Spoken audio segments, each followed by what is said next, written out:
दोस्तों नमस्कार। मुझे सब्सक्राइब करें और मेरे साथ बने रहें। दोस्तों आज मैं बहुत अच्छी बात बताना चाहता हूँ कि शिक्षक को अध्यापन कराते समय क्या ध्यान में रखना चाहिए। यदि एक शिक्षक जो है किसी कक्षा में अध्यापन कार्य करा रहा है तो उसको ध्यान में क्या रखना चाहिए। पहली बात तो आपको जब कक्षा में आप जाते हैं उस समय आपको ये देखना चाहिए कि सभी बच्चे का जो मन है उनका के विषय पर मन केंद्रित है कि नहीं। सबसे पहले जो है 1 से 2 मिनट का समय बच्चों को हंसाने में, उनको मन का एकाग्र करने में, विषय को मन में लाने में, विषय को बदलने में, उनको आकर्षण करने में आपका कितना ध्यान है, आप एक्टिव कितने हैं, बच्चों को आप कितना केंद्रित कर सकते हैं, कितने बच्चे का ध्यान आपके विषय पर है जो कि वो सीखने के उत्सुक हैं और उनके कार्य विधि को आप ध्यान करते हैं, वाच करते हैं कि मैं जो बता रहा हूँ, मैं जो पूछ रहा हूँ, वास्तव में बच्चे का ध्यान उस विषय में है या नहीं है। क्या वो नोट कर रहा है, क्या वो सुन रहा है, क्या समझ रहा है, क्या और कोई अनैतिक कार्य तो नहीं कर रहा है। इस कारण मेरे दिमाग में बात आया कि अध्यापन के समय शिक्षक को क्या ध्यान में रखना चाहिए। तो मैं ये कहना चाहता हूँ दोस्तों कि विषय का, जिस विषय को आप बता रहे हैं उस विषय में कितने छात्रों को आप उनके मन को एकाग्र कर सकते हैं, उनके दिमाग में आपकी बात कितनी अच्छी बैठ रही है, आप विषय को कितना सरल कर रहे हो, कितने अच्छे से समझा रहे हो, आपके टीचिंग एड क्या क्या हैं, आपके उदाहरण हैं कि नहीं हैं। आप उसको विषय को यदि बाहर ले जाने से संबंधित है, कहते हैं शिक्षा में जो भी हम पढ़ते हैं, पाठ्यक्रम में जो रहता है वो कहीं ना कहीं हमारे समाज, परिवार, देश, दुनिया से कहीं ना कहीं जुड़ा होता है और हमारे व्यवहारिक जीवन में, हमारे दैनिक कार्य में भी शिक्षा का उपयोग होता है।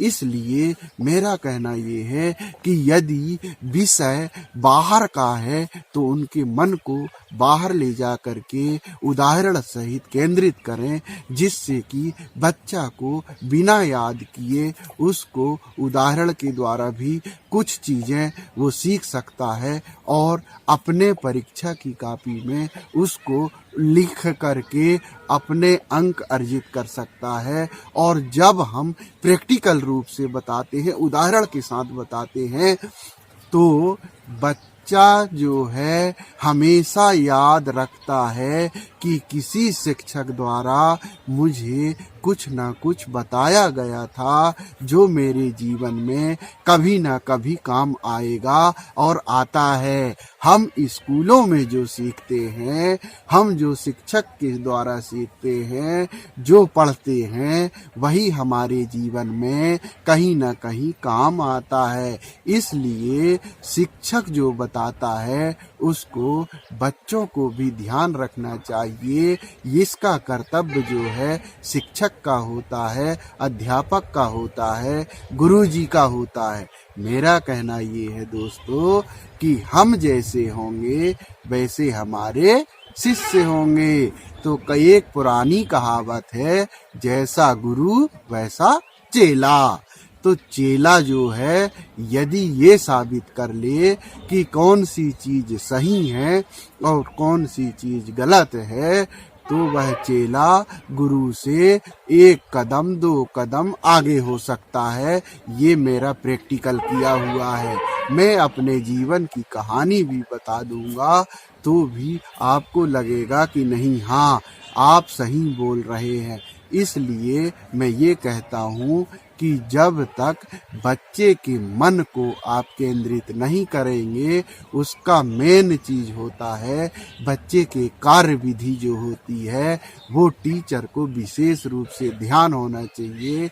हर बच्चा से पहचान होना चाहिए, हर बच्चे के बारे में उसको नॉलेज होना चाहिए कि कौन सा बच्चा किस तरह से समझता है, कितना समझता है, गृह कार्य करके कितना लाता है और उसकी कार्य विधि कैसी है, वह आपको कितना प्रोफेंस देता है, कितना मानता है। यदि हमारा व्यवहार सही है, यदि अध्यापक सही है, तो हर शिष्य जो है उसको चाहेगा, सम्मान देगा, कहीं भी मिलेगा। कुछ चीज़ें ऐसी होती है जो कि बच्चों की गलत आदत होती है, जो टीका टिप्पणी करते हैं शिक्षक के ऊपर, उनका जीवन में कहीं ना कहीं रुकावट होता है। इसलिए हमें कभी भी अपने गुरु का अपमान नहीं करना चाहिए, उसका हंसी नहीं उड़ाना चाहिए, उसका उपहास नहीं करना चाहिए।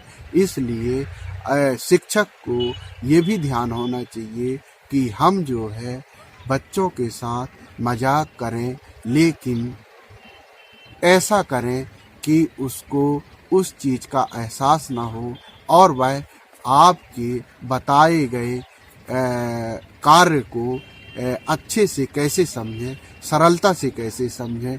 जितना हम, यदि शिक्षक कठिन विषय उसके दिमाग में है, उसको सरल रूप में नहीं कर पा रहा है, तो निश्चित रूप से मैं ये कहूँगा कि बच्चों को वह सही ढंग से नहीं बता सकता है, नहीं समझा सकता है। इस विषय पर जो है एक चर्चा हो गई और आपको मैं ये बताया कि अध्यापक को अध्यापन कराते समय, शिक्षण कराते समय, बच्चों को पढ़ाते समय जो है किन किन चीज़ों का ध्यान रखना चाहिए। और इसके साथ ही नमस्ते।